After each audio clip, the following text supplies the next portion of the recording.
Floricanto.digital presenta.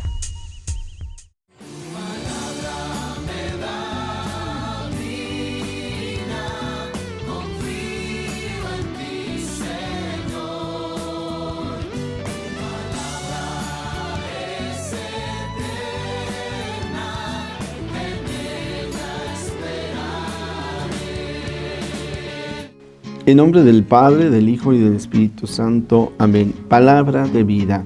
Del Santo Evangelio según San Mateo, capítulo 13, versículos del 54 al 58.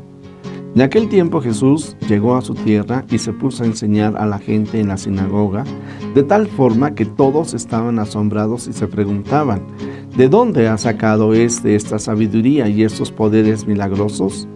¿Acaso no es el hijo del carpintero? ¿No se llama María su madre y no son sus hermanos Santiago, José, Simón y Judas? ¿Qué no viven entre nosotros sus hermanos? ¿De dónde pues ha sacado todas estas cosas? Y se negaban a creer en él.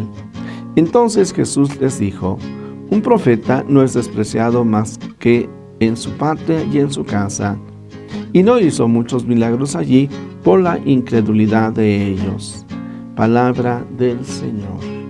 Gloria a ti, Señor Jesús. Amigos, el contexto es de nuevo capítulo 13 de San Mateo. Ya hemos dicho, son las parábolas, pero como cierre de estas parábolas, ahora se nos presenta al Señor Jesús en su propia tierra. De tal manera que la intención de Mateo es que conozcamos las enseñanzas del Señor Jesús y conozcamos, como dice aquí, algunos de los hechos milagrosos que suceden porque Él está presente, como que brotaran, que son a fin de cuentas posibles porque el Señor está. Pero quienes lo conocen no lo aceptan. Tienen de alguna manera como que ideas preconcebidas de Jesús y del Mesías, sobre el Mesías, quién ha de ser el Mesías y quién es Jesús, porque incluso dice: lo conocemos, es el hijo del carpintero, es aquel que es aquel que se fueron sus papás al padrón y no regresaron durante muchos años, no supimos de ellos, y luego regresaron pues muy pobres. Los vimos llegar, a José, a María, a lo vimos llegar, ahí flaquitos, y ahora resulta que nos quiere enseñar. Pero pues así es el ser humano.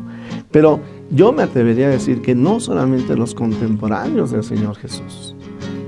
Hay gente en la actualidad que algunos ni siquiera han oído hablar de Jesús, algunos lo rechazan, algunos lo tienen ahí muy en lo superficial, y hay algunos que le ponen atención a su palabra. Y todavía mejor, algunos que hacen vida a la palabra del Señor Jesús. Bueno, por lo pronto lo que yo diría es de que nosotros muchas veces también bautizados, e incluso algunos que nos están escuchando y ya llevamos tiempo, de repente yo me atrevería a decir yo mismo, tengo ya mis ideas preconcebidas, por decir algo.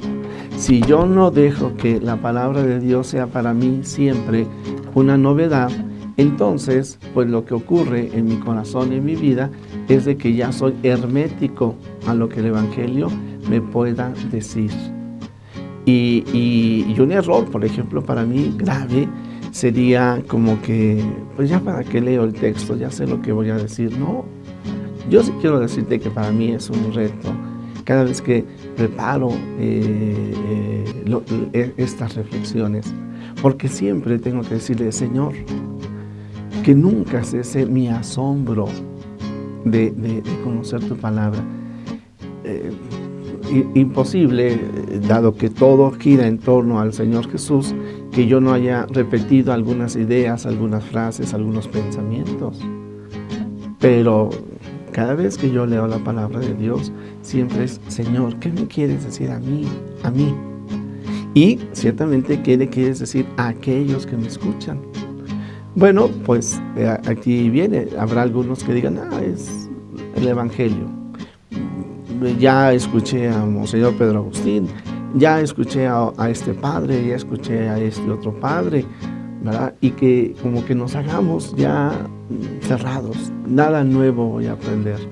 Yo quiero decirte que cuando estamos ante el Señor Jesús, esto es erróneo, Él siempre tiene algo nuevo.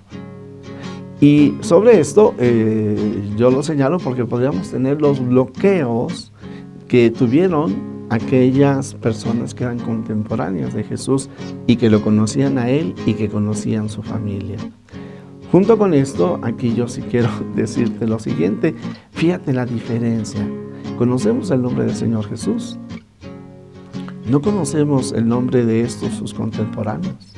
Conocemos el nombre de algunos que le creyeron al Señor Jesús y lo siguieron, pero no conocemos el nombre de muchos que no le creyeron o que siendo contemporáneos a Él lo dejaron. El traidor máximo, ahí está Judas, es el único que conocemos, pero fueron tantos, son tan poquitos los personajes cuyos nombres sabemos. Pero para mí yo creo que lo más importante es de que también tenemos que ser conscientes que hay muchos que lo siguieron y cuyos nombres no sabemos. Lo importante es de que el Señor Jesús trae su palabra para todos. Por eso, cuando yo recibo el Evangelio, debo de pensar y compartirlo para todos, no solamente para aquellos que conocen al Señor Jesús, no solamente para aquellos católicos que ya están metidos en un compromiso incluso social, en el nombre del Señor Jesús, de aquellos que buscan una vida de santidad, sino que lanzamos las redes para todos. Y ya también sabemos que habrá algunos que no se van a dejar atrapar por la red del Señor Jesús. Pero también estamos bien convencidos que la palabra que se esparce cae en el terreno, las diversas realidades de las personas y que cada quien va a responder a su manera y que aún esta semilla crecerá o dará fruto de acuerdo a la respuesta que cada uno de nosotros demos. Pero para mí, a fin de cuentas, lo interesante, lo importante es abre tu corazón a la palabra del Señor. No tengas ideas preconcebidas sobre el Señor Jesús. No pienses que ya, porque conoces la palabra del Señor, ya conoces esta parábola o este texto, ya te lo sabes todo. No, no, no. Vive con hambre de Dios. Vive la novedad del Señor Jesús, que es a ti al que te quiere hablar. A mí me habla de una manera, a ti te hablará de otra. A mí quizás de la palabra directa del Señor Jesús, a ti quizás a través de un comentario, pero lo mejor es de que todos vayamos siempre a la fuente.